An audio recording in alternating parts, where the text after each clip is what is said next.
Today I'm going to teach you how to make the Russian meat dumpling called Pelmeni.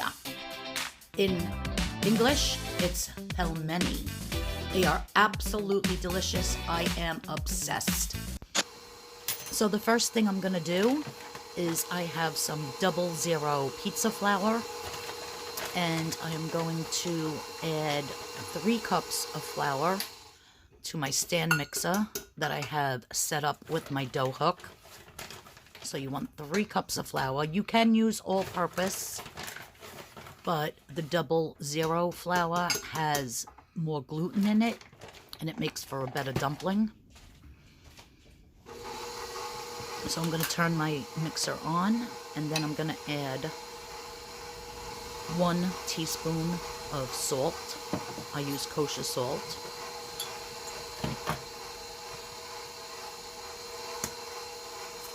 Then I have 1 large egg that I added to 1 cup of water, and we're going to pour that in. Now we're just going to completely mix this dough until it pulls away from the sides of the bowl. And of course you want to scrape down your flour after a few turns and then continue to mix. And you just want to make sure that all of the flour is incorporated with the 1 large egg and the 1 cup of water.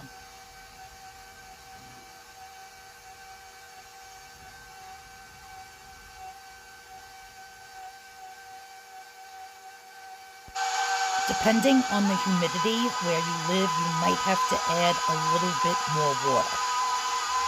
But just like a teaspoon at a time. I did not.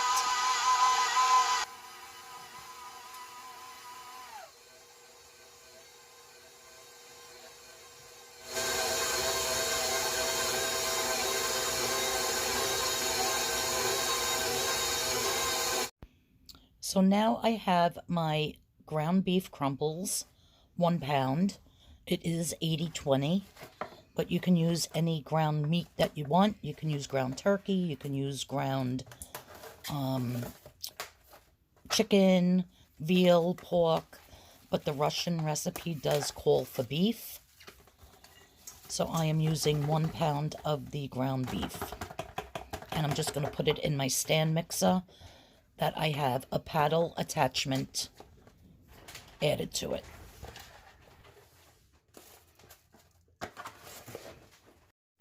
Now to my food processor, I have 2 cloves of garlic, 2 stalks of celery, and 1 medium onion. And I am just going to chop this up. I actually want to liquefy it. I want it really, really liquid. So I'm going to be adding 1/4 of a cup of water to this. And then I will be purifying it until it's completely liquid. I don't want big chunks of onion or celery because these dumplings are really tiny and I don't want big chunks of vegetable, but I want all the flavor. So it does take a few minutes to get it totally liquefied, but it's so much easier to do that in a food processor. It takes about maybe 3 minutes total. So now that it's totally liquefied, I am adding all of this pureed onion, garlic, celery to my meat mixture. Making sure I scrape all of that out. This is going to make the meat very, very moist and juicy inside the dumplings. It's very important. So I'm just going to start mixing it on low. And I'm going to be adding 1½ teaspoons of kosher salt,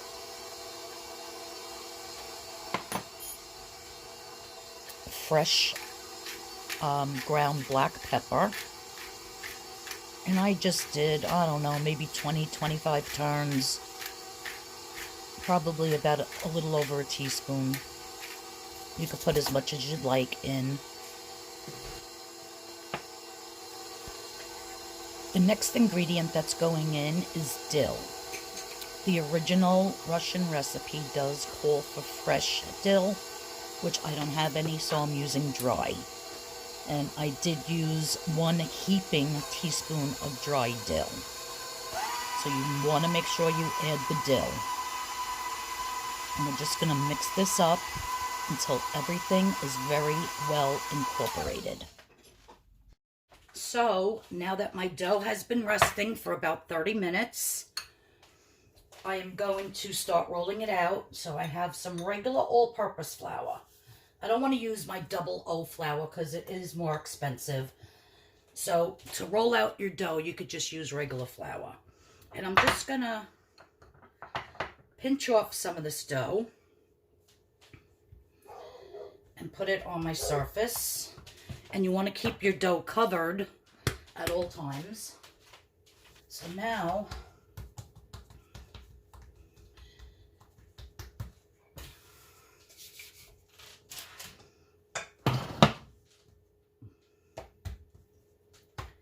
I'm just going to start rolling it out.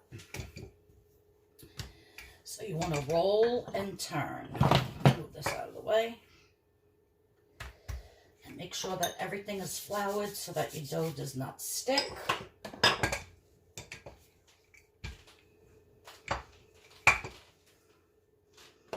Again, turning.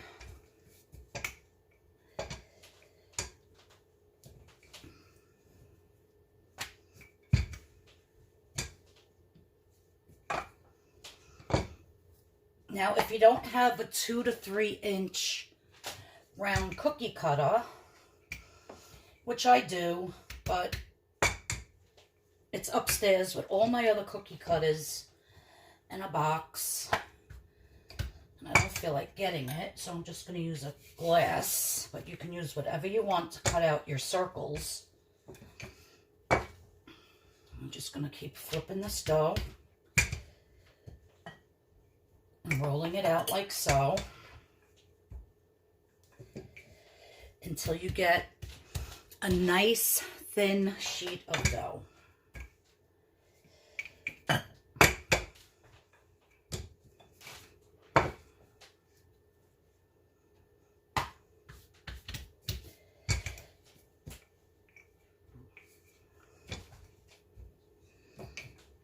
Like so.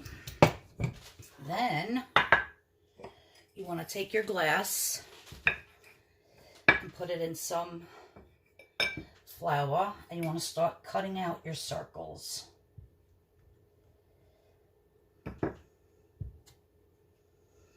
Just like that.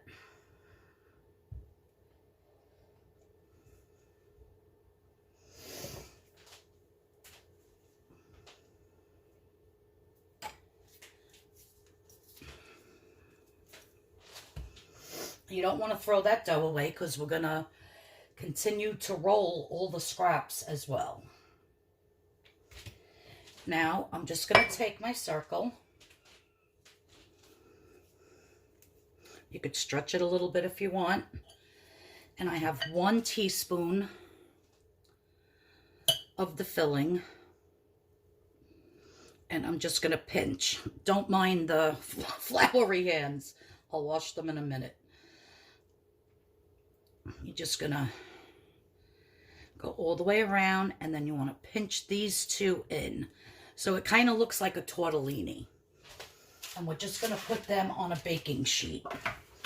Now, if you're making a ton of these, and you're not going to use them all, and you're going to have leftover, you're going to want to keep them on the sheet, on some parchment paper, and you're going to put them in the freezer and freeze them.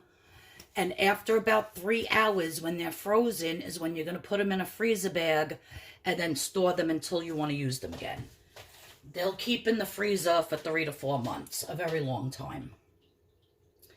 So again, you want to take your circle, put in a teaspoon, fold it over like a half moon. Just press it. You just want to make sure that however you have to press it to keep that meat mixture in there, then you're going to fold it over and pinch it there. And so you're just making these cute little dumpling meat pockets. And yes, is it time consuming? Yes.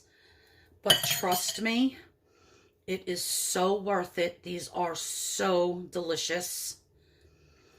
Also, if you had some fresh parsley you wanted to chop up in the mixture, which I didn't have any, you could put some fresh parsley in there as well. But you don't want to omit the dill. You definitely want some dill in there. So I'm just going to continue to make a whole bunch of these. Pressing around. Looks like a little meat turnover, like a little apple turnover. And then you want to fold it like that and pinch that part.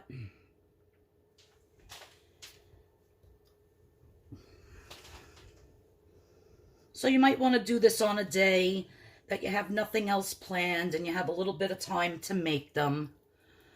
I've never seen these in the store anywhere pre-made. I mean, I've seen other dumplings, you know, like Chinese dumplings or Japanese dumplings, but I've never seen these Russian ones.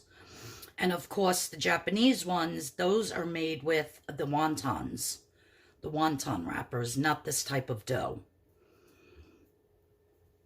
So again, fold it over.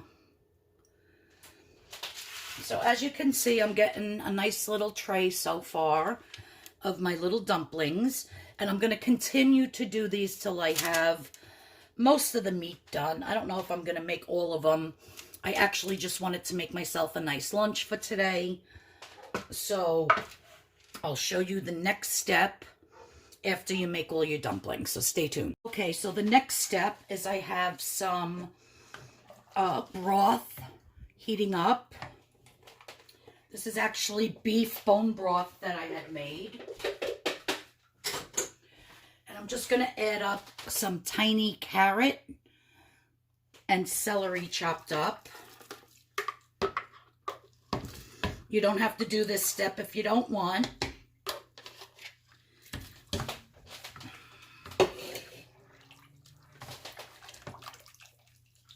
And I'm just going to let this come to a boil. Now that it's come to a full rolling boil, I'm just going to drop them in one at a time.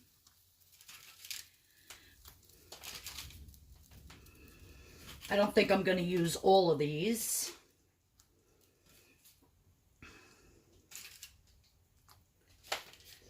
Now, if you wanted to make this Weight Watcher friendly, by all means use 0 point ground chicken or 0 point ground turkey inside of your dumpling instead of the beef. But the original Russian recipe is beef, and then sometimes they mix beef with veal and pork. So there's several different ways you can do this. I just want to stir it a little so that they don't stick to the bottom. I was watching Dinah's Drive-Ins and Dives, and Guy Fieri went to a Russian restaurant, and this is one of the things that they served. And they did serve it in a broth, and he said he would eat it every single day for every meal, like for life. He said it was the best dumpling he ever had. And if you don't want to serve it in a soup or just in a broth, I added the carrots and the celery. If you just wanted to serve it, knock it off, you two. These cats. If you just wanted to serve it in a broth, that's how it was served in the Russian restaurant. Or they serve it in a dish with melted butter, salt, pepper, and sour cream. So there's several ways that you can eat these delicious dumplings. So we're just going to get this stirred up.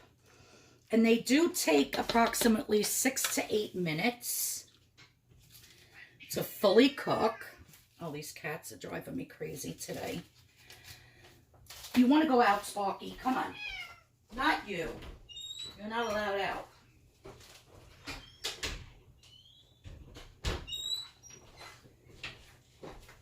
Otherwise, they're just going to stand here and fight. Yeah, I think I will make them all. I don't know that my husband would eat this for dinner, but I'll give him a bowl and make him something else. I'll say, oh, this is what we're starting with, a soup today. He likes soup, but I've never made this type before, so we'll have to just wait and see. So those are all going in. I'm going to let this cook for about 6 to 8 minutes. I have a mess in my kitchen to clean up, flour everywhere. So they are, no lie, they are a little bit of a pain in the butt to make. But I think the results are going to be well worth it. And on a 1 to 10 scale, would I ever do them again? 100% absolutely. Now, I didn't finish all the dough. I still have meat left, and I still have this much dough left. I was just getting tired of rolling it out. And I said, well, this is enough for my soup. So I'm going to put this in a Ziploc bag, and I'm going to freeze it along with the rest of the meat. And then next time I want to make it, I'll just pull it out and make some more. But as you can see, it does make quite a few. And I'm so excited to try this. Look at how wonderful they're looking, you guys. So excited for this. And the correct Russian name for them is Pelmeni.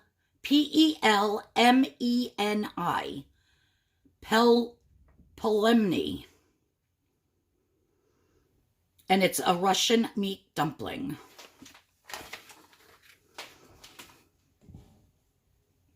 I used 3 cups of the 00 flour to make the dough.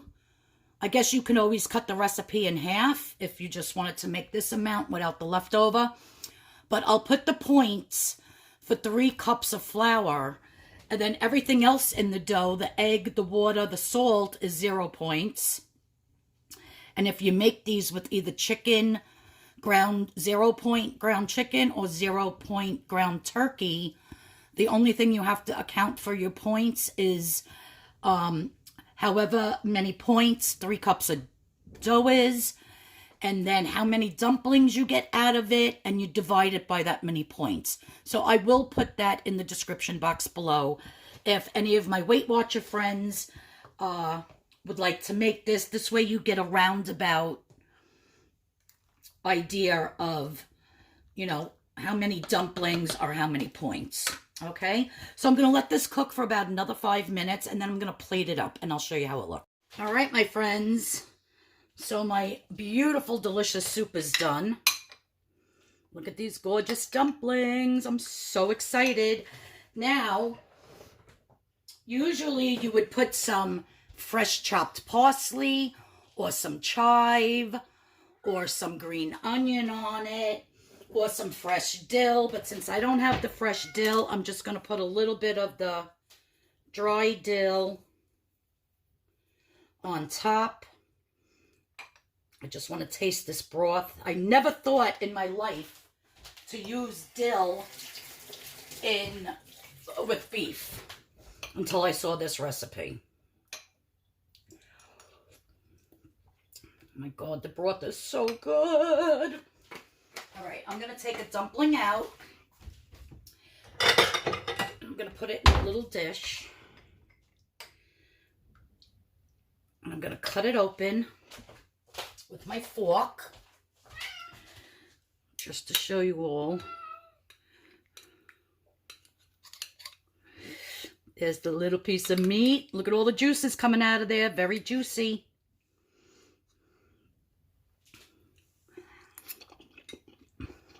Oh my God.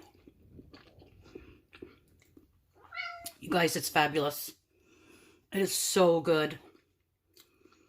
The garlic, all that pureed onion, celery, the dill, the salt, the pepper. Oh my word. Delicious. Oh my God, so good. I kind of wish I never made this because now I'm going to want to make them all the time. I'm going to make them with the ground chicken or the ground turkey next time to try to be more Weight Watcher friendly because I have to get back on track. But that is the delicious dumpling, Russian dumpling. And I put it in the soup. Oh my God. Well, thanks for watching, everybody. Everybody have a great rest of your weekend. I know today's Sunday. Have a great Sunday. I'll see you all in the next video. And if you're new here, please hit that subscription button. Please hit the notification bell. And if you liked what I made, please give me a thumbs up. I would definitely make these again. A little bit tedious, a little bit messy with the flour everywhere, but these are absolutely delicious, and I would 100% recommend doing it. All right, well, I'm going to enjoy my lunch. Everybody have a great day. I love yous all. Bye-bye.